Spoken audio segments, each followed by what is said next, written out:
Hey everyone, Guard the Leaf here. How's it going? So in this video, I actually came across a report out of Seattle or Washington State, and it was about a forest fire that was it's extinguished. So I mean that's good news. 100% contained, I guess. But we are entering the season where there's going to be more forest fires around, and it got me thinking. Actually, let me just show you the clip from out of Washington State. The state's first wildfire is now under control after burning more than 100 acres in the Okanagan-Wenatchee National Forest. The Libby Creek fire is now 100% contained, according to the U.S. Forest Service. The fire started about 6 miles outside of Twisp on Thursday, and Libby Creek is the first wildland fire of the 2026 wildfire season, marking an early start. Investigators with the Forest Service say the fire was likely caused by people.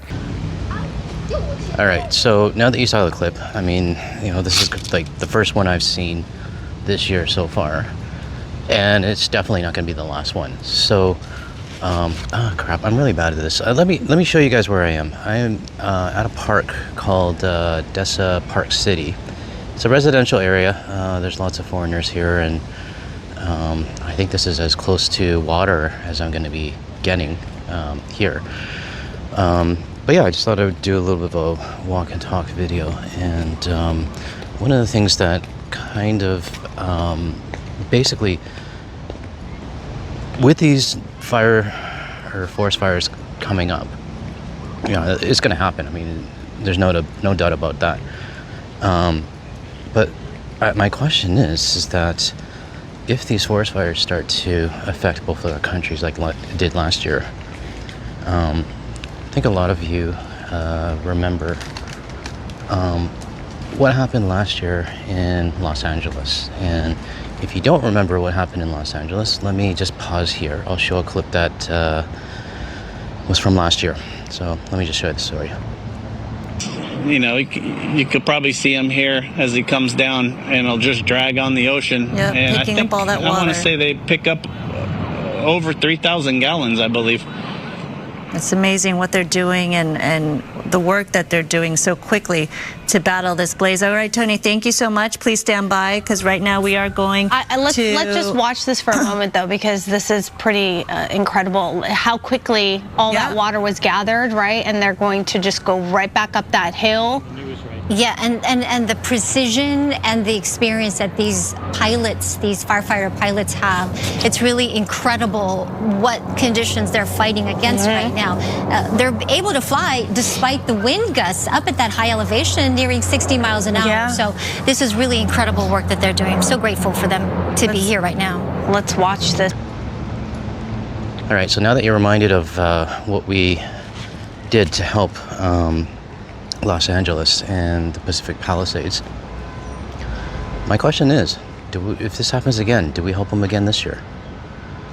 And I know the human side of me, and you know, the side where, you know, we are Canadian, we want to help.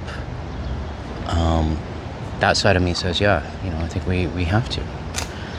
But I want everybody to remember something that happened last year, and especially with, you know, the tensions going on between the two countries right now. Some of you might not even know about this, but and I don't have notes handy, I'm just kind of paraphrasing right now, but there were some congressmen in, I believe, Montana, Minnesota, and another border state that was complaining that the wildfires in Canada are disturbing their summer. And, you know, people's vacations were being ruined because of our fires that were happening in Manitoba. And, you know, it was one of those things where they're like, okay, well, you know, you guys got to do something about your forest fires because it's ruining our summer. And I did a few videos on that, and I was like a bit WTF. I mean, you even had some U.S. citizens, probably MAGA, saying that, you know, we need to get our shit together. And, you know, it's just basically ruining their day for them. Now, in contrast, I mean, Yeah, Manitoba went through a bad forest fire season last year.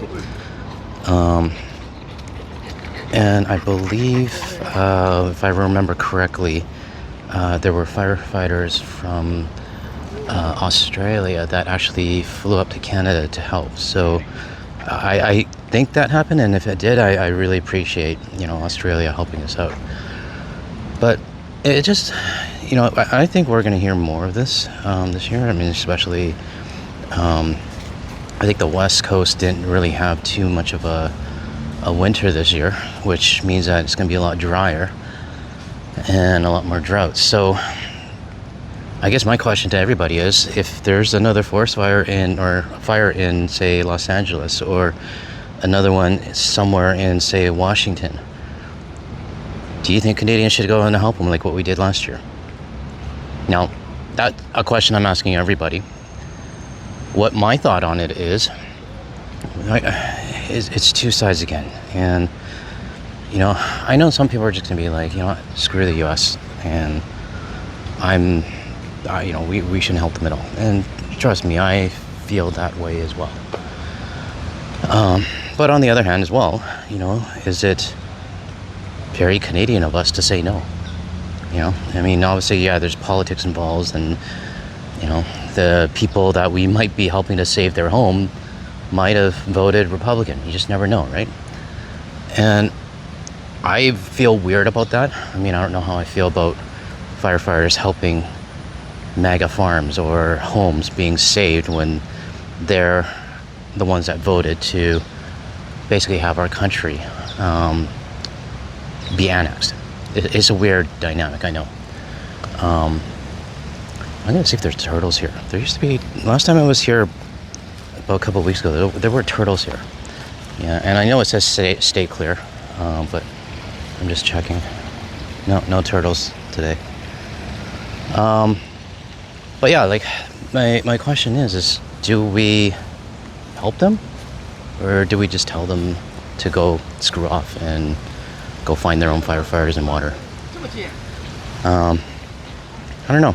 I mean, I think the resources that Canada has, the super scoopers, the firefighters, it definitely helps them, but are they deserving of it? So, I don't know. I'm just predicting what's going to be happening this year. I mean, obviously, it's been a dry summer or winter for some regions, or a warm one. Hey, there's fish down here. Let me see if I can. You guys see the fish? Yeah. Anyways, what I'm saying is that it's been a warm winter on the West Coast, and that just tells me, okay, there's probably gonna be a lot of forest fires happening this year.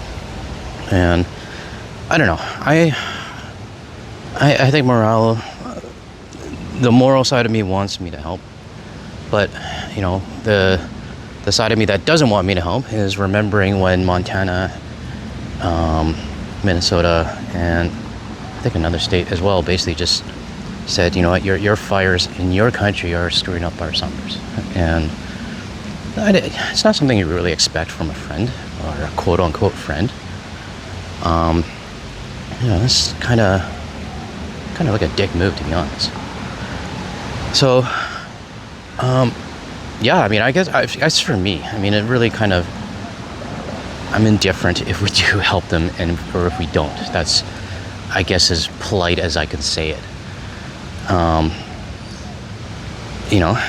I understand it also goes both ways as well. I mean, I think there were a few fires that U.S. firefighters came up to help us as well, and it is appreciated, but you got these stupid congressmen that are ruining it. And not only that, but, if you're going to save a mega farm, do we really want to save a mega farm? I hate to say it. I'm just putting out the facts raw, right? Thoughts and prayers to anybody that loses their farm that's mega because of a fire. But, yeah, I'm just saying that this is probably going to be happening soon.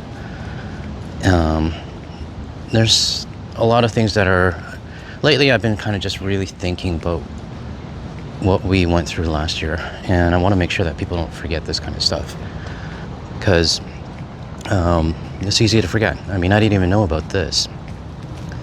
The only reason I remembered it is because of this report that came out of Seattle about the forest fire.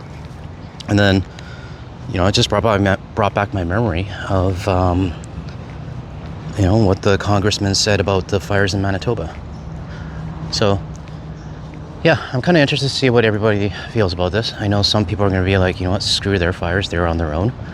I halfway feel like that too. Part of me wants to just tell them to go fuck off, deal with your own forest fires. And, if the Pacific Palisades or somewhere in California lights up again, half of me wants to say, you're on your own. Go find your own super scoopers. But, part of me also says too, it's just also not very Canadian of us to do it. But, I also, okay, let me not, it's not very Canadian. I mean, I don't like that stereotype anymore. It's great that we have a reputation, of being polite, helpful, and basically everything that the U.S. is not. But I also don't think that we should help them just because of our reputation. It's someone told me a while ago, Canada, you guys will always be there. You guys are great people, and no matter what, no matter the drama, you're always going to be there for the United States. And that kind of rubbed me a bit the wrong way, because sometimes I feel like no, there is a breaking point for us Canadians, right? So I don't want to be known as the friendly Canadian guy that's always going to do, no matter how much shit we get, we're just going to always come back. I mean, that's not what we are. Or that's not what I am, at least. So, yeah, I mean, I guess I just kind of talked myself out of it right now, is that, if there is a fire in the United States and they ask for help, should we help? Well, I guess from the start of this video to now, my opinion has changed a little bit. I'm going to say no. Because, sometimes our politeness and helpfulness, it does get taken advantage of. And personally, 15 months into this, I'm kind of tired of being taken advantage of by the United States. Well, that was interesting. I didn't actually think I would talk myself out of it. Because in the beginning, I wanted it to be neutral. I wanted to be like, I don't want to help the U.S., but here we are, 11 minutes into the video, and I just talked myself out of it. So, yeah, I guess that's my stance on it now. I just wanted to make this video. The building you see in the background there, that's Plaza Arcadia, I think. It's a lot of shops and malls, or restaurants and bars and stuff like that. So the area I'm in right now is actually pretty far from the city center where I am. There's a lot of overseas and foreigners, expats, that live around this area. So, but yeah, I guess the biggest question I have for you guys is, what are your thoughts on it? Do you agree with me? Do you think I'm being too harsh now with my, me convincing myself that, hey, this is not right? Or what's your take on it? And hang on, I gotta cross the road. We're at a crosswalk, but gotcha. Hi. Yeah, we got more cars here, and they're not stopping. You literally have to wait for them to go. But yeah, I just want to hear what everybody's thoughts are. And I mean, there's so much going on in the world right now. Should I go left or right? I'm gonna go right.